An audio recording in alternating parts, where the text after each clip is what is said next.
بھلا یہ لوگ قرآن میں غور نہیں کرتے یا ان کے دلوں پر قفل پڑے؟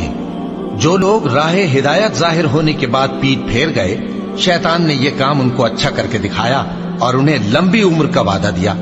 یہ اس لیے کہ جو لوگ اللہ کی اتاری ہوئی کتاب سے بیزار ہیں، یہ ان سے کہتے ہیں کہ بعض کاموں میں ہم تمہاری بات بھی مانیں گے، اور اللہ ان کے پوشیدہ مشوروں سے واقف ہے۔ تو اس وقت ان کا کیسا حال ہوگا جب فرشتے ان کی جان نکالیں گے اور ان کے چہروں اور پیٹھوں پر مارتے جائیں گے۔ یہ اس لیے کہ جس چیز سے اللہ ناخوش ہے یہ اس کے پیچھے چلے اور اس کی خوشنودی کو اچھا نہ سمجھے، تو اس نے بھی ان کے اعمال کو برباد کر دیا۔